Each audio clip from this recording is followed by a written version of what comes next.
Okay, great. All right. Thank you, Eric. And thank you, Karen. And deep gratitude to Zlaika and Tempe as well for holding space while I'm away. And I'm just kind of dipping in and out of practice, given my travel schedule these days. So as Eric pointed out, I will be in the Northeast, starting Thursday night, Jersey City, Sunday, Manhattan, and then Vermont next week and Boston weekend after next. So you check the website. I can't tell you any more details because they'll probably be wrong. Um, so check always when in doubt, don't believe me. Believe the website. I've led many people astray. So it's good to be back with everyone. Welcome to all the new folks who are joining us from all over. It's been really wonderful to see everyone checking in and greeting one another. I am indeed Lama Rod. I use he, him pronouns, and I'm here on the ancestral lands of the Creek, Muskogee, and Cherokee communities. I'm deeply grateful to be held by the land as well, and I invite you to greet and acknowledge the land that is also holding you right now, who's also rising to support and love you in this moment. It's so important to be in community, even if it's online community, practicing together. Collective practice is probably the most powerful kind of practice that we can do because we're getting free together, right? Even though we're doing our individual work is supporting others, right? And when we're supporting others, we're doing collective work together, right? And the deepest, most profound view or ethic that we're trying to awaken is the deep view, belief, aspiration that all beings get free. Even ones that bother the hell out of us, they especially need to get free, right? Until we're really struggling to embody that ethic, right? There will always be there'll always be issues, I would say. We're going to always be part of the problem if we're not really struggling and working to develop the view, the aspiration for the freedom of all beings, right? That all beings may be liberated from the causes and conditions of suffering, right? That may all beings remember their innate awakened nature. As we know, we're not trying to create a state of being. We're trying to remember our state of being, that this state of being, this freedom is always present. We just need to remember that. The remembrance is the work of the Dharma, of Buddha Dharma, the Dharma path. Right? In our Five Buddha family course, we've been studying what I call um, the great movement or the grand movement as well. And this grand movement is how we understand freedom, liberation, right? So we're moving from the state of rigidity, right, which we would call the carceral, and we're moving through the work of abolition, which is the practice, to return back to the state of freedom, liberation, which is the goal, right? But again, it is really the work of remembering what we are, that we're not necessarily a who, but we are a what. We are a state of being, free from the rigidity of duality, right? We arise from this naturally occurring experience of emptiness, space, energy. And that's what we're always trying to practice to rest in, right? And of course, to a certain extent, we're faking it till we make it, right? But be aware, be cautious because the faking it can easily become the goal. It's where we get really comfortable. So there's a lot of people who, they start with good intentions of like, okay, I'm just gonna do it. I'm gonna do my best. I'm gonna fake it, right? But then they get stuck in the faking it and the performance, right? And they call that spiritual practice, right? But as we're faking it until we make it, we're actually remaining aware that we're still training for the real experience of liberation, the real experience of freedom, spaciousness, openness, right? Samsara, right? This experience of birth and rebirth, this reality is seductive as hell, right? It's so seductive, it will convince us that there is nothing but this. There's nothing but the suffering, right? There's nothing but the duality. There's nothing but the fatigue and the overwhelm, the hopelessness, right? And then once you start believing in this, you start being consumed by samsara, right? That's when it starts eating us up, right? And there are so many people right now being consumed by samsara, right? And what we're trying to do in our practice, particularly in any deity practice, especially medicine Buddha, is to remember that it is impossible for us to be consumed by anything because everything arises out of our minds, right? Our minds, like the nature of all phenomena, is an expression of emptiness, space, energy, or what we call in the lineage, luminosity, right? So to say that we're consumed or overwhelmed by samsara is like saying that the ocean is overwhelmed by the wave, right? It's like saying that the lake is overwhelmed by water, right? It's really not possible, but it becomes possible because we believe in this sense of self, this self-existing autonomous self, right? That can be overwhelmed, right? So one of our like very quick, easy tricks in the lineage is to ask, who is overwhelmed, right? What is it that's being overwhelmed? What is the nature of overwhelm, right? I'm tired, I'm angry, right? Whatever we say, like who is this I that's experiencing this? Where is this I at? Who am I? Where is this me? Right? That kind of inquisition, right? Inquiry practice, as we call it, inquiry practice is how we start untangling all of this assumption and misunderstanding about what we are, right? And these are the teachings we have to constantly come back to. I say this all the time. This isn't new for people.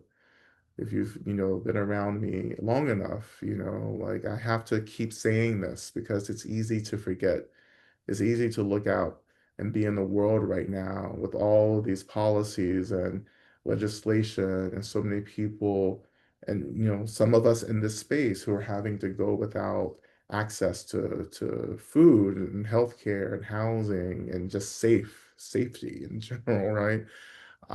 It's easy to feel overwhelmed by the realness of everything. And of course, not having access to resources feels pretty fucking overwhelming, right? And even in this case, we still have to remember the truth of the teaching, right? It doesn't make anything go away necessarily. Remembering emptiness doesn't put food on the table, but it opens up the space, right? For us to feel something other than hopeless.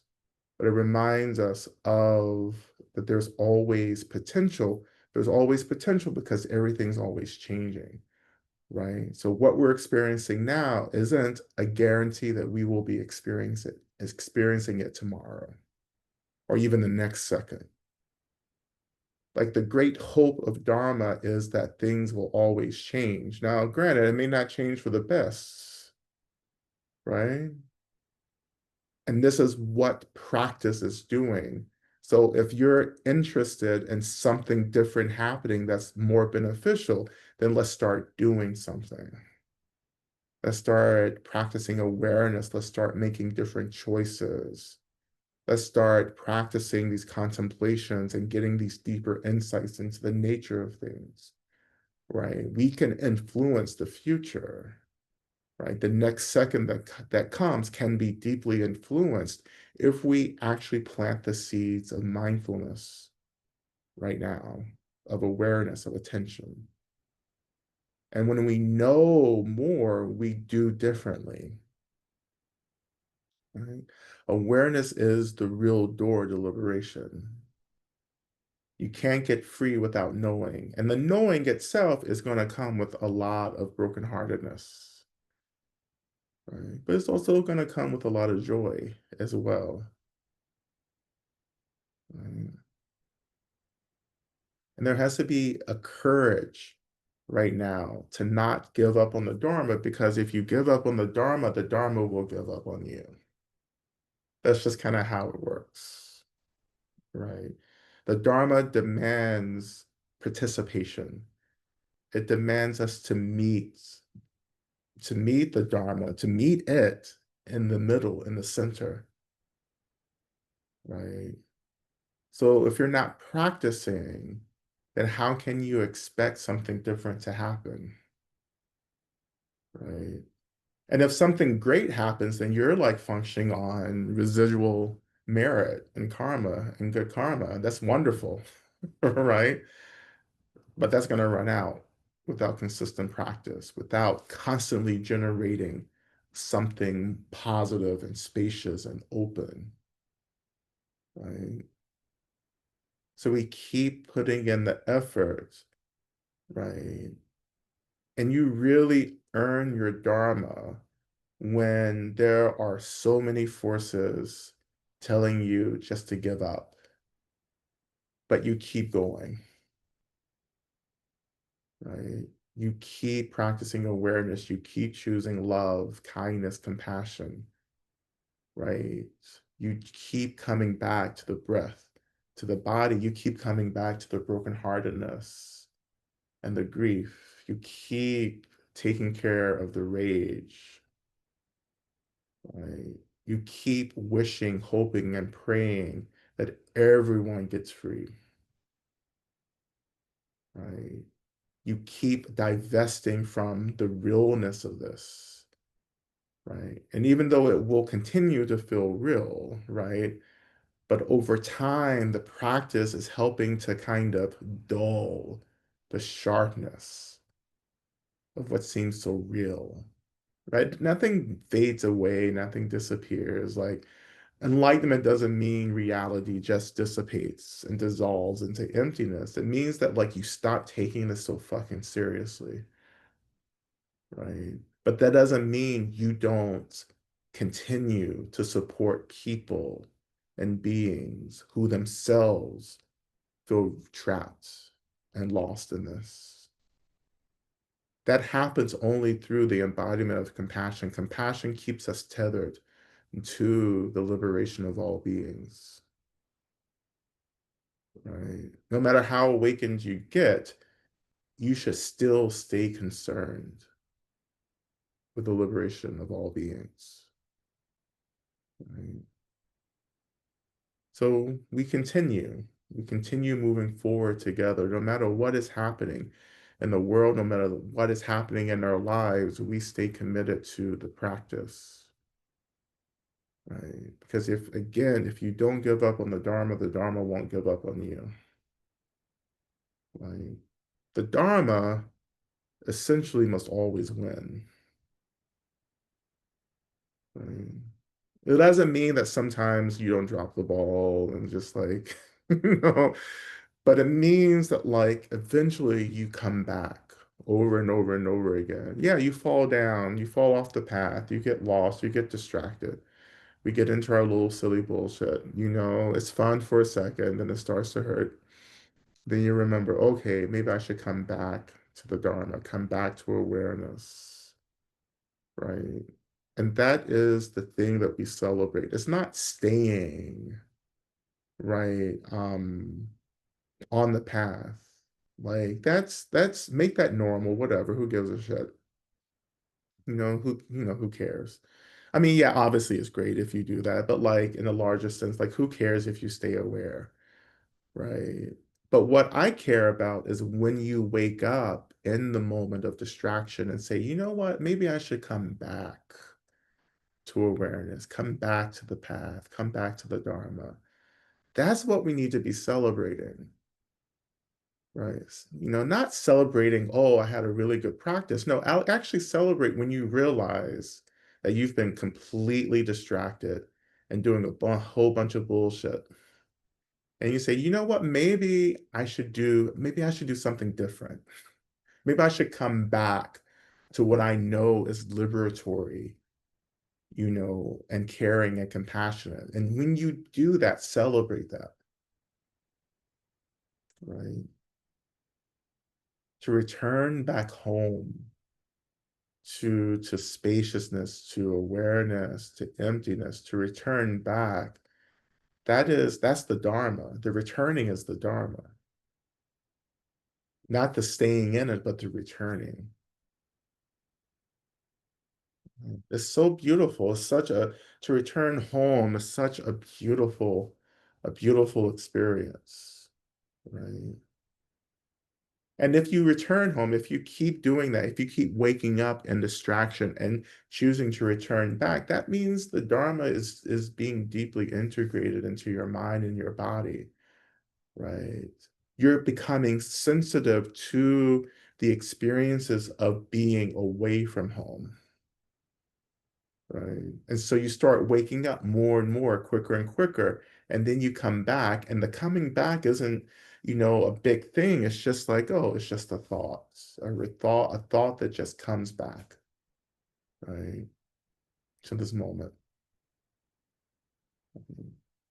This moment, which is the best of times. No matter how much we're struggling, no matter how much suffering we're in, right? No matter what we're watching and holding and being in solidarity with, regardless, any moment is the best of times,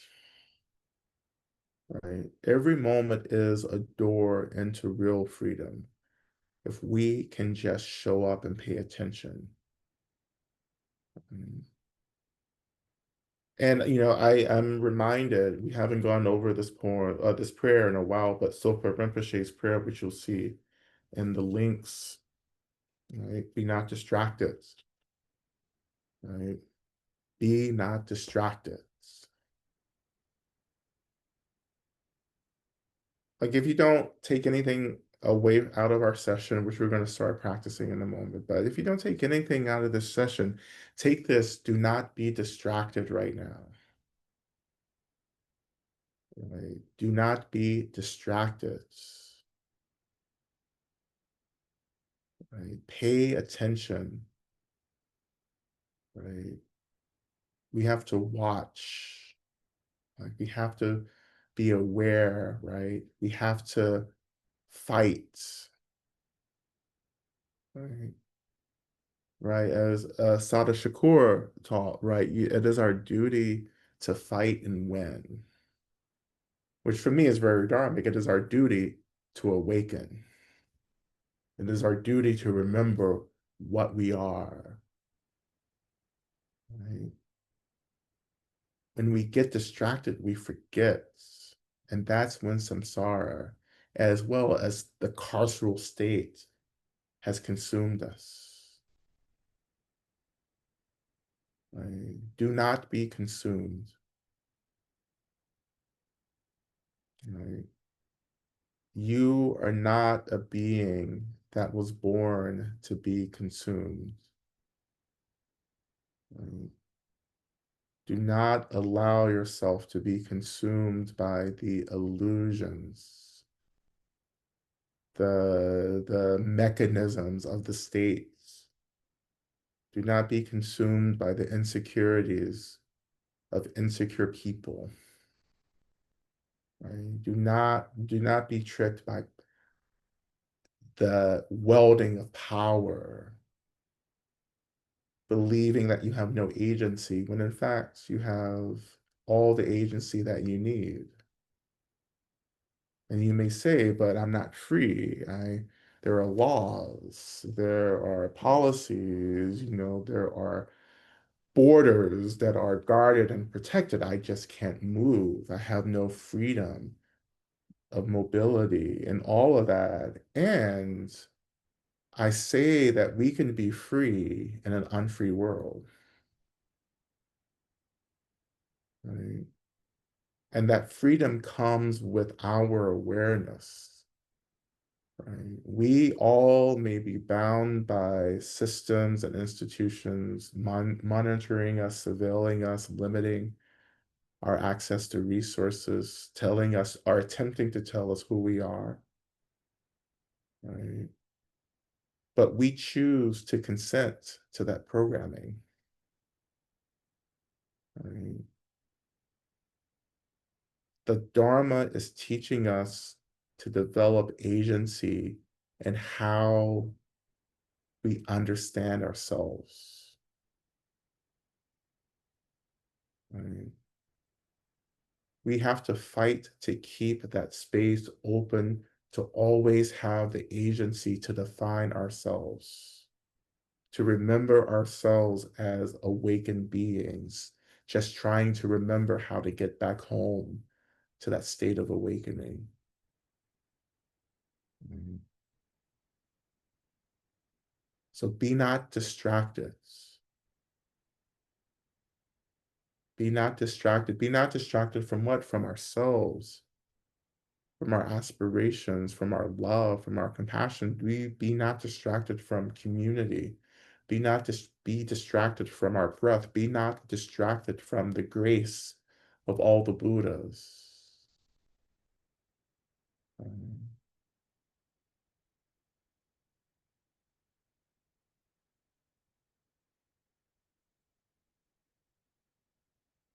so taking this teaching into our practice, be not distracted, right? Our awareness, our attention is the most important expression of care for ourselves and for others. To be aware, to know, to witness, to hold. And not only to witness, to hold, but to feel with others, right? Which is empathy, to feel with others.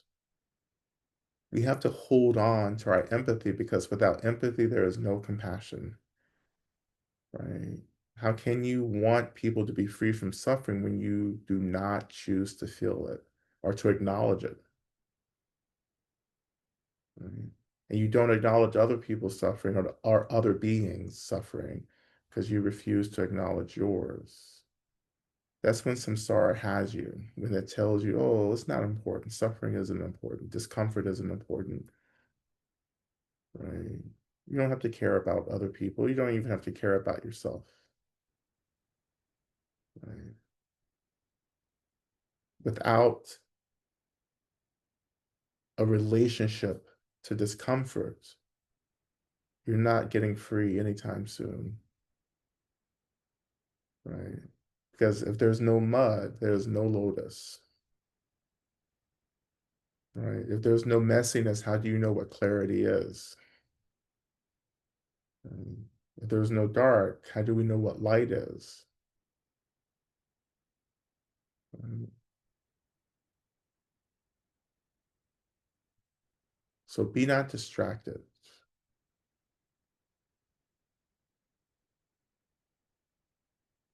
And the last couple of lines of Soka Rinpoche's hard advice, right? Look at your own face. Look at your own face. There is nothing else to realize, so rest at ease. Because to look at our own face is to gaze upon an awakened being. Right? When you gaze into your reflection, what do you see? What do you experience? Are you relating to your beauty, your spaciousness, your fabulousness, your fierceness, or are you getting lost and wrapped up in all the insecurity that feels as if it's being reflected back at you? Can you look at yourself and even consider that this being, this person, is also a Buddha? Right? A Buddha that's just simply trying to remember. Right? And this is what faking it till you make it really is about having this faith that beneath all of the brokenheartedness, the pain, the suffering, the grief, the hopelessness, that through all of this, there is this awakened state. Right? I mean, can you get with that? Can you believe that? Can you start taking refuge in that? Can you hold on to it right now? Can you hold on to this hope and this faith even when it gets darker and darker and darker, which is, quite thematic as we're moving. This is the season of darkness, right? The light is leaving the world and we are moving deeper into the darkness, right? Because the darkness is the teacher now, right? Darkness must take its place as the wisdom holder. So we journey into the darkness and we hold on to the light. We hold on to the light in our hearts and our minds. And as the darkness is teaching us, we're also still praying for the light. That's what the darkness teaches us, is to stay devoted to the light, no matter how dark it gets. So the darkness is testing us. This moment of systemic collapse is testing us, right? Again, can we hold on to the Dharma or can we hold on to the lights? Right? Are we going to give up? Right? Or do we do our duty, which is to fight, to win, to love each other and to support each other, as Mother Asata taught us?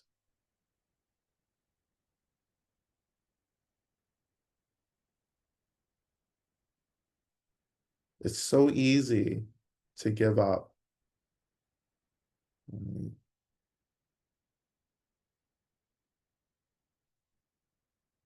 But I tell you, you know, I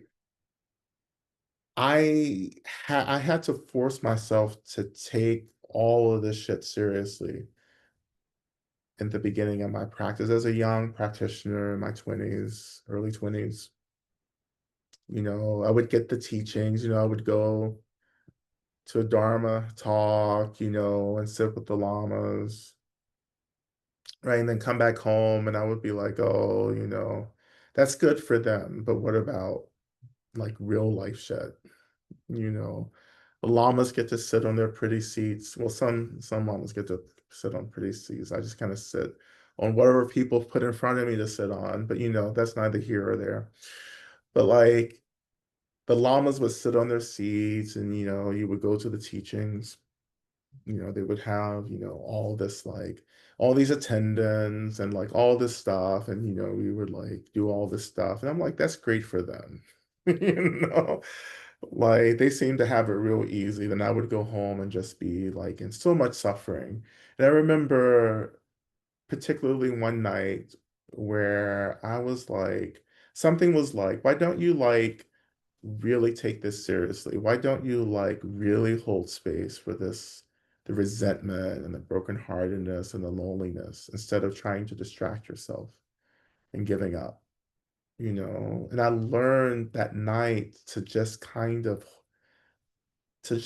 hold the space open, relax, feel the stuff, right? Not turn away, not distract myself, but I was like, no, I'm going to see what there is to see. I'm going to feel what there is to feel. I'm going to take this practice seriously, right?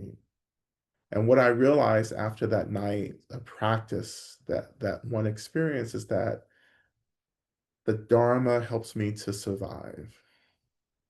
The Dharma is the reason I survive, right?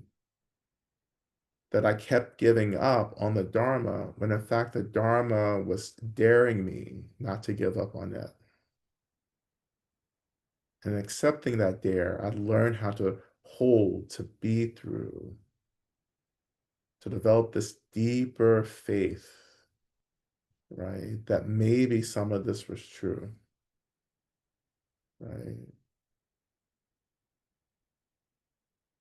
And so we see this moment as a testing, right? And it's not supposed to be easy. It's not easy for anyone, even for enlightened beings right now. It's not easy, particularly if you're embodied in this world. It's not easy. It's not supposed to be easy. This is the dream, right?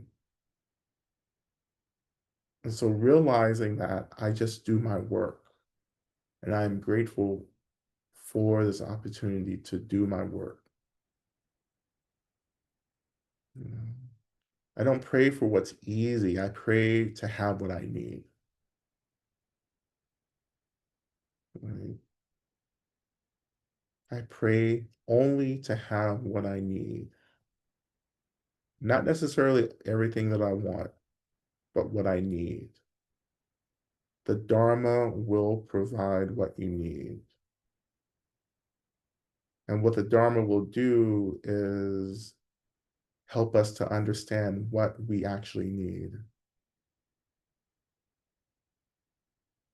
Mhm.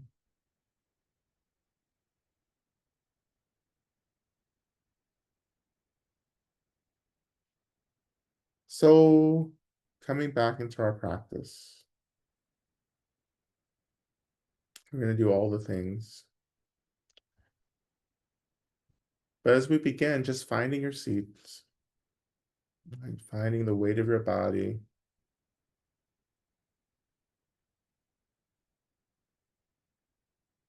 feeling the seat rising to hold you.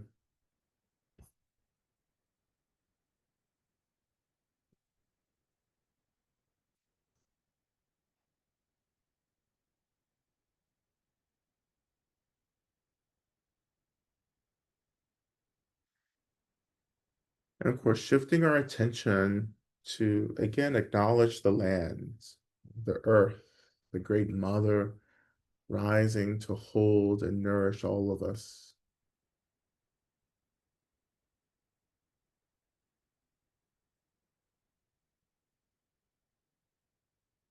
Allowing this connection to the seeds and to the earth to guide us gently into this moment, into the present,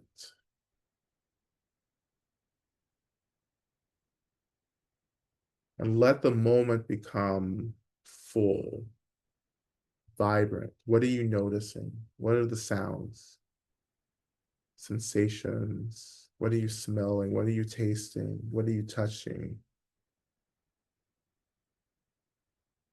What are you thinking about? What are you feeling? The moment is full, and it's okay. It can be full, right? There's no way that phenomena can overwhelm the moment. or space. Right? Again, water cannot overwhelm the ocean. Whatever we're sensing, noticing, experiencing arises from the unlimited, boundless ocean of emptiness, space.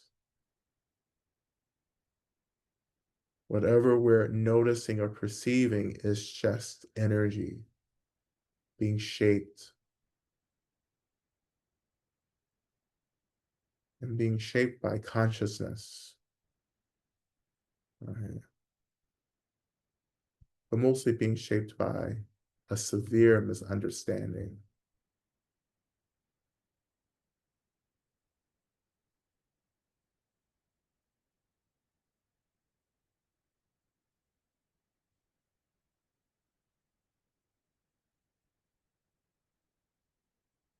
So even now we're training, right? We're training to relate to any phenomena, all and any phenomena as simply arising from this state or this experience of emptiness, right? The Dharmakaya, right? The formal name in Tibetan Buddhism, Dharmakaya, the great emptiness, the emptiness body. But this emptiness isn't cold, it's not void. This emptiness isn't a nothingness. Because there is a something, there is a suchness arising, which is the energy itself, the energy which is how phenomena is shaped and born and created.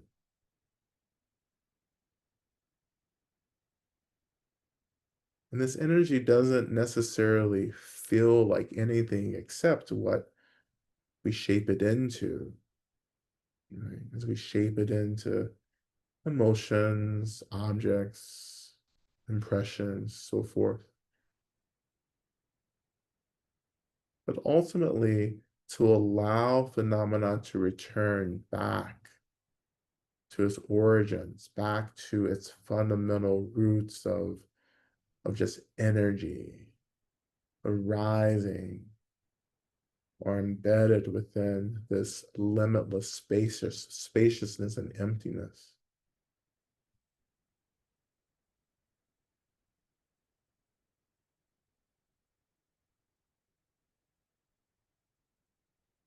Or as the great yogi Milarepa, the great yogi saints of the Tibetan tradition, once said or taught, that we can allow the autumn mist to dissolve back into the morning sky, right? To allow the mists of phenomena to dissolve back into this wide open sky-like unlimited emptiness.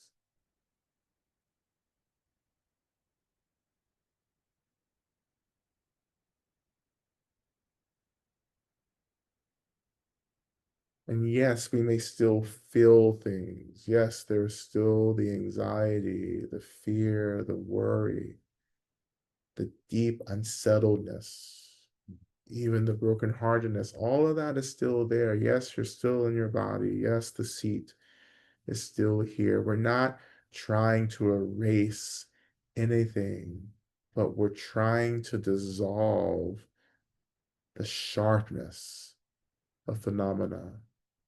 So phenomena becomes just a little softer, right?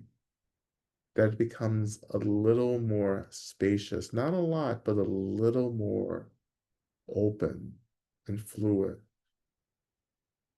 And that gives us enough space to reconnect to hope and potential and the truth of change.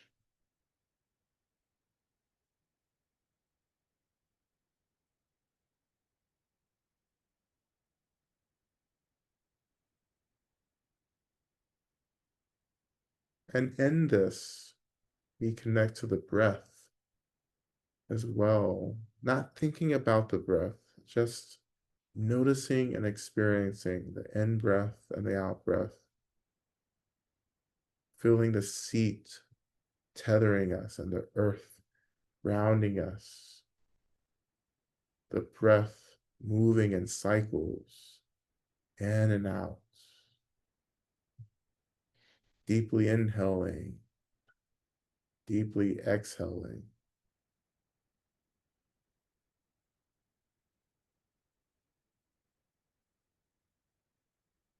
letting the breath take care of us.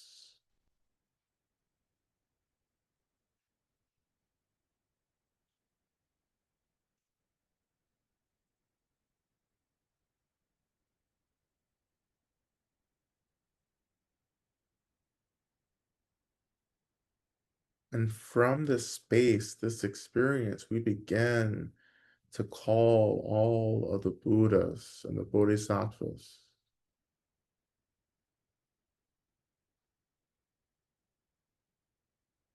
We call the Buddhas of the earth, the Buddhas of the Buddha family, the energies of space, groundedness, openness, fluidity. We call those Buddhas, but essentially that energy of space into our practice. We call the energy of sky into our practice, the openness, the limitlessness.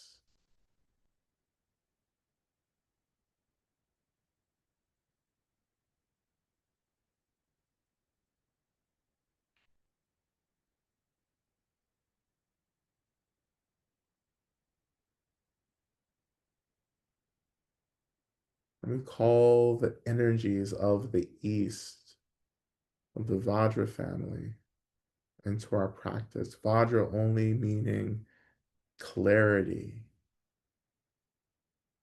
precision, sharpness, which helps us to cut through distractions, cut through the overwhelming realness of carcerality. We call that energy in. We call in the energy of the South, the great family of Ratna Buddha, the energy that holds everything, the energy that connects to the richness, that connects to the hope and the joy that's being held in this limitless space. We call that energy in.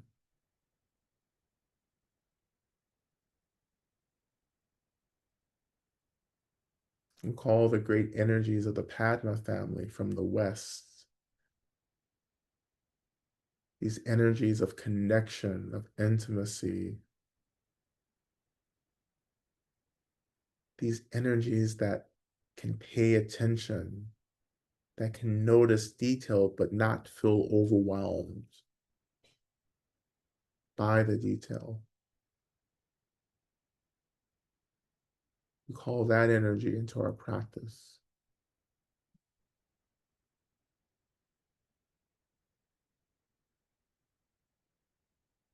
And we call the energy of the North, the great Karma Buddha family, the energy of accomplishment, of efficiency, of doing, but not being distracted in the doing, but just resting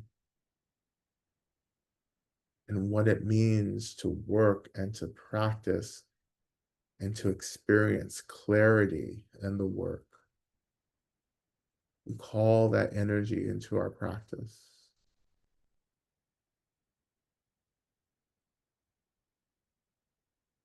And as all these energies come into union, come into to this kind of integration.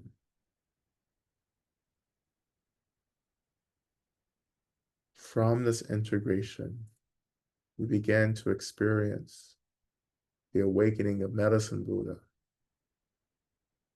the great healer, the one whose medicine liberates.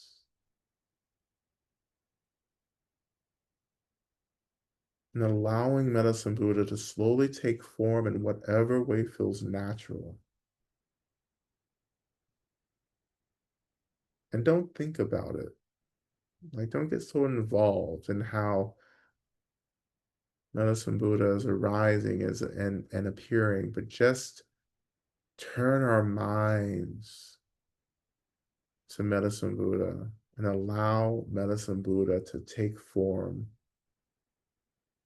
in whatever manner is needed for us in this session. And to help, we turn our attention to the opening mantra, evoking Medicine Buddha, awakening this energy. Om Minla Sangye Kino. Medicine Buddha, please hear me. Please notice me, look upon me.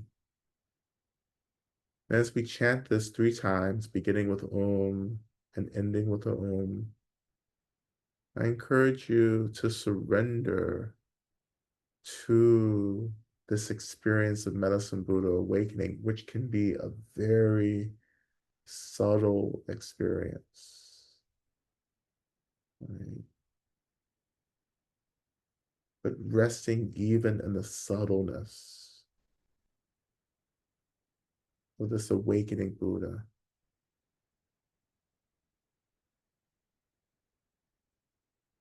So we begin with Om.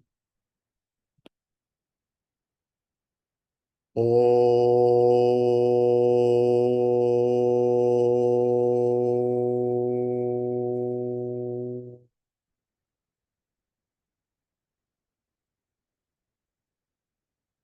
Om Razange Kino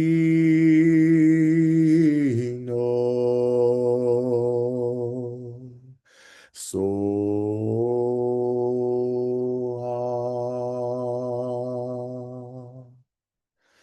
Om Razange Kino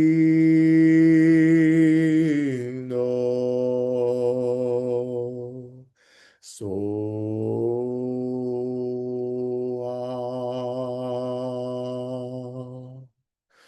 Om La Sangye Kino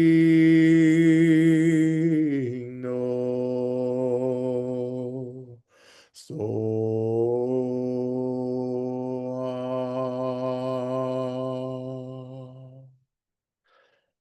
Om.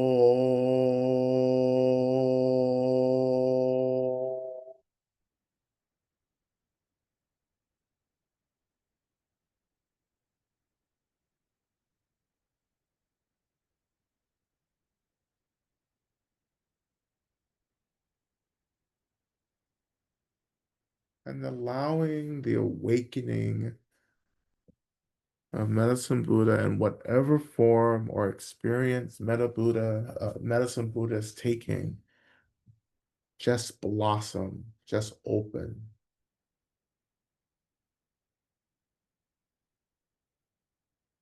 And knowing that it's okay if you don't feel anything, if you don't see anything, if you haven't had this transcendent experience, it's okay, right? Whatever is happening for a reason. And there are things happening that we're just actually not conscious of. Then that's okay.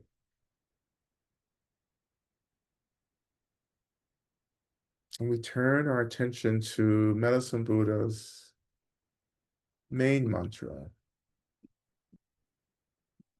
which again you will find in the chat. Teata om begenze begenze maha begenze raza sumungate soha. Like this, I pray for the end of pain and suffering and the root of pain and suffering.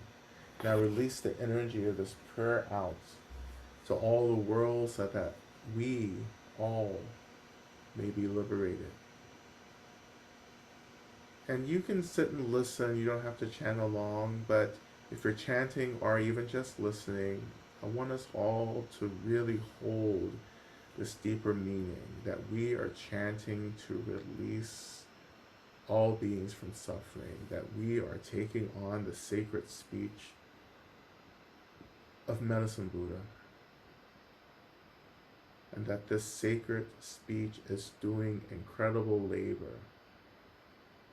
And when we're doing it together, it doesn't matter if you can't hear anyone else, right? If you're only hearing me, knowing that our chanting is creating really this ripple effect, this permeating, spreading out through this world system and beyond. Let us have faith in this and trust ourselves to take refuge in this work. We begin.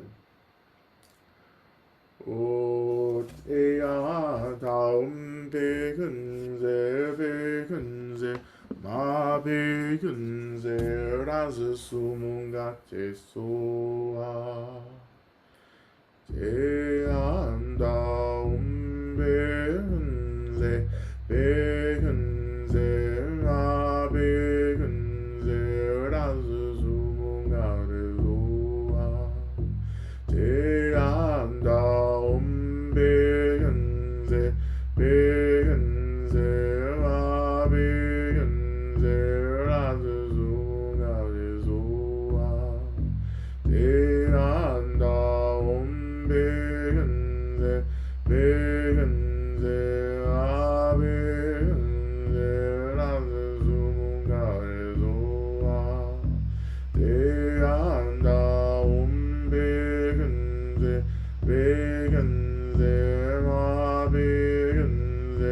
Raz Sumungate Soa Tean Daum Begunze Begunze Ma Begunze Raz Sumungate Soa Tean Daum Begunze Begunze Ma Begunze Raz Sumungate Soa Tean Daum Begunze Begunze Ma Begunze Raz Sumungate Soa Tean Daum Begunze Begunze Ma Begunze Raz Sumungate Soa Tean Daum Begunze Begunze Ma Begunze Raz Sumungate Soa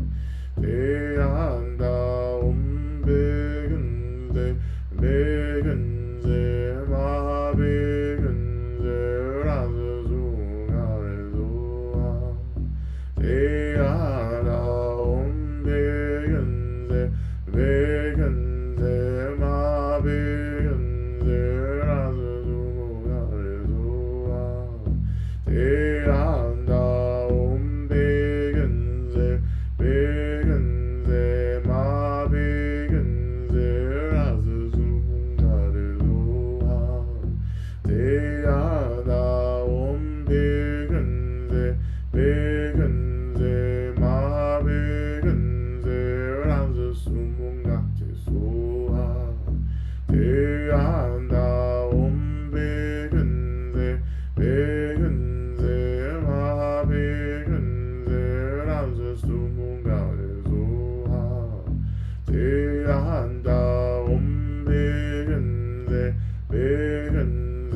Ma Begunze Raz Sumungate Soa Tean Daum Begunze Begunze Ma Begunze Raz Sumungate Soa Tean Daum Begunze Begunze Ma Begunze Raz Sumungate Soa Tean Daum Begunze Begunze Ma Begunze Raz Sumungate Soa Tean Daum Begunze Begunze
begenze ma begenze laze sumungare zoa te ada begenze begenze ma begenze laze sumungare zoa te ada begenze begenze ma begenze laze sumungare zoa te ada begenze begenze ma begenze laze sumungare zoa te ada begenze begenze ma begenze laze sumungare zoa te ada begenze begenze ma begenze laze sumungare zoa te ada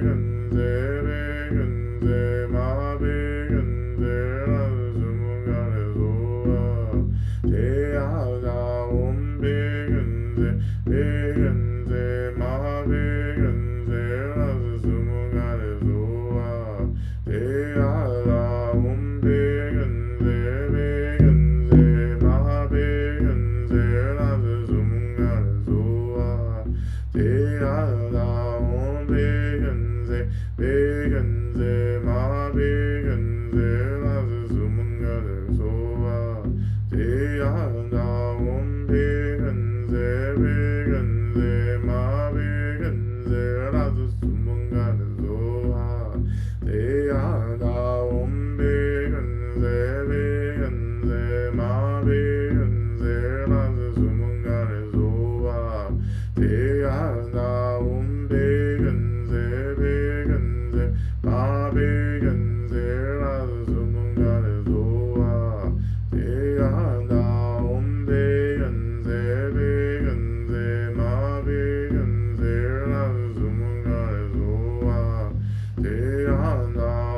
begenze begenze ma begenze laze sumungare zoa te ada begenze begenze ma begenze laze sumungare zoa te ada begenze begenze ma begenze laze sumungare zoa te ada begenze begenze ma begenze laze sumungare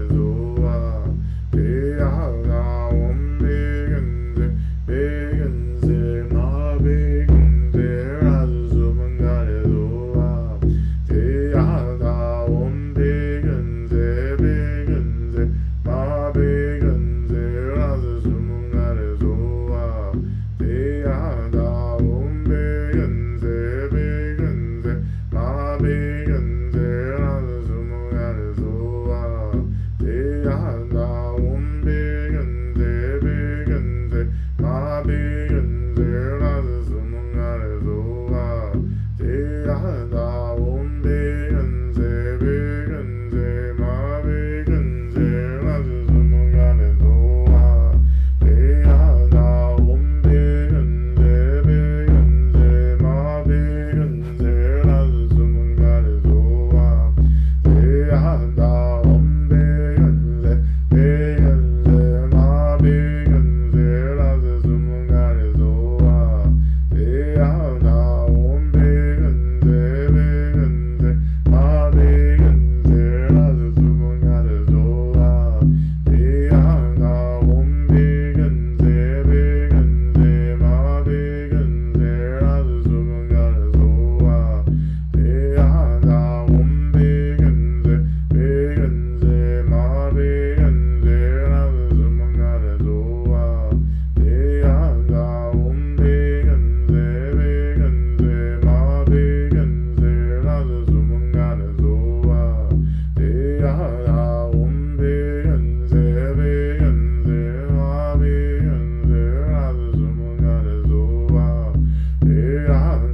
So just in our practice, still resting, still opening, being in relationship to whatever has arisen and awakened.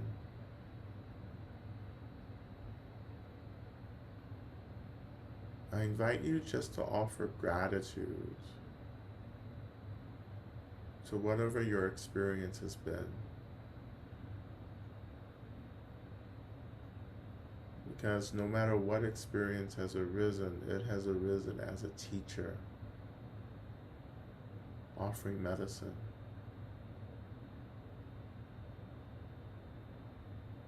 And though that medicine may be a little bitter and hard to take, it is still medicine.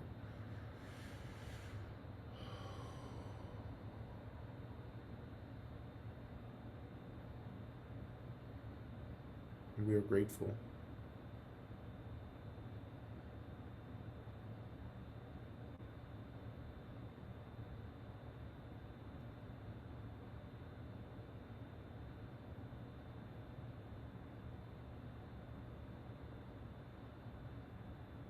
And we are grateful for the medicine. We are grateful for the labor to awaken the medicine.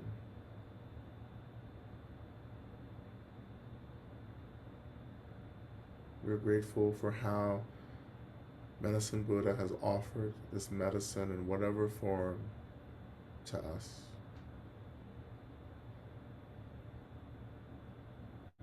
And in deep gratitude, we let everything dissolve like mist back into the emptiness and spaciousness of our minds, coming to rest once again in this very state of emptiness, openness, this experience beyond conceptualization and duality, just resting, just being.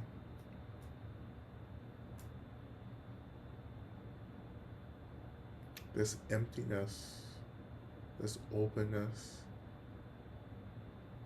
it is the ultimate medicine.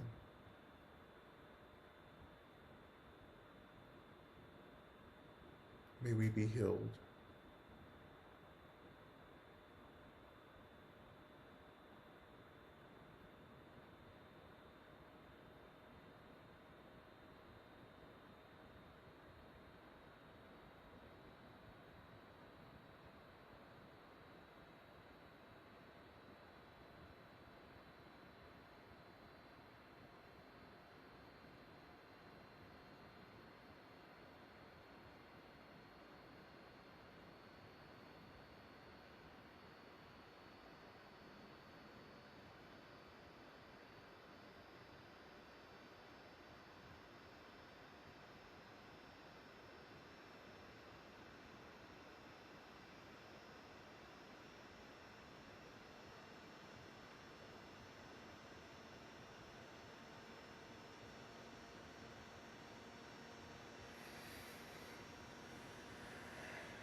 And so when you're ready,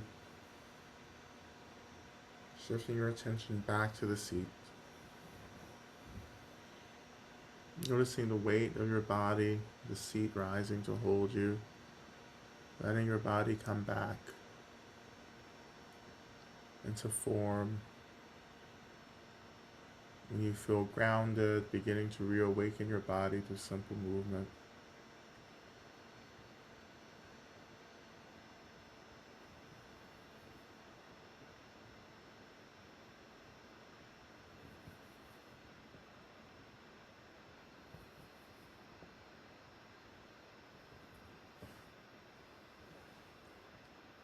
Maybe taking a few deep cleansing breaths.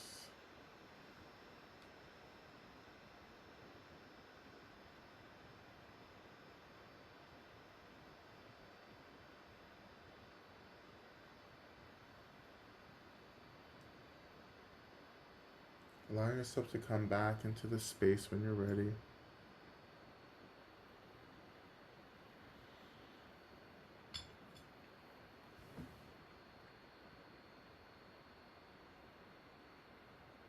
And just noticing any shifts, changes in who you are now compared to who you were before the practice.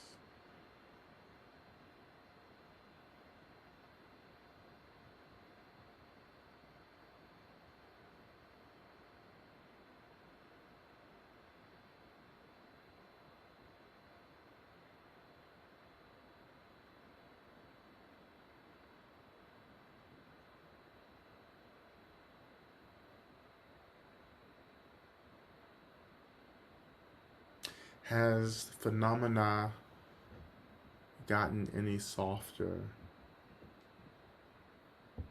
right? Less sharp? Just noticing.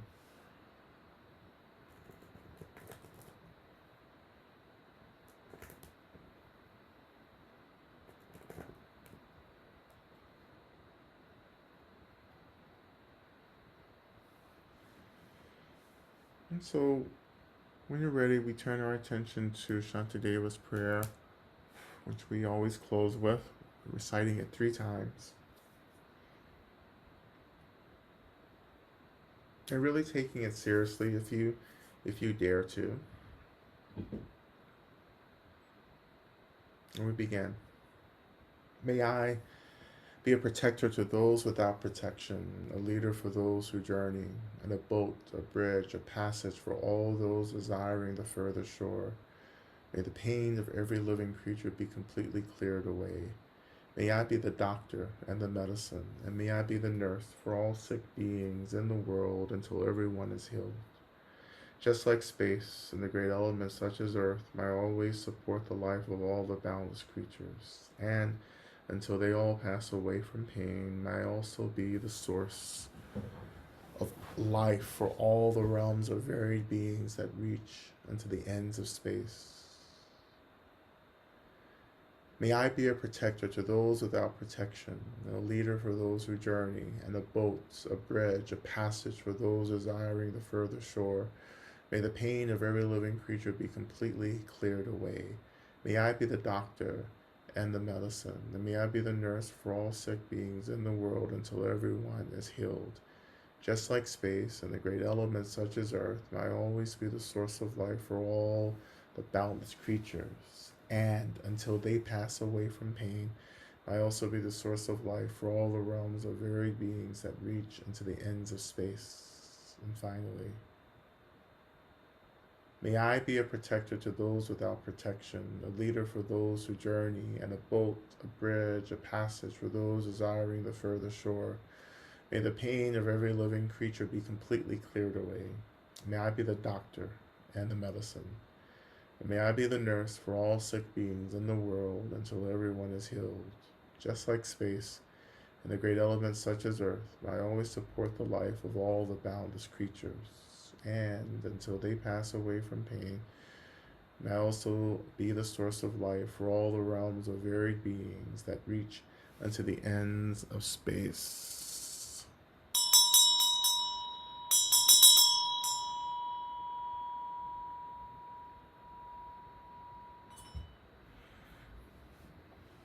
Right. Thank you so much for your practice, everyone. Um, and I know that we didn't do the prayer request, but I'll offer the prayers in my practice this week, tomorrow actually. Um, so no worries, those will be offered.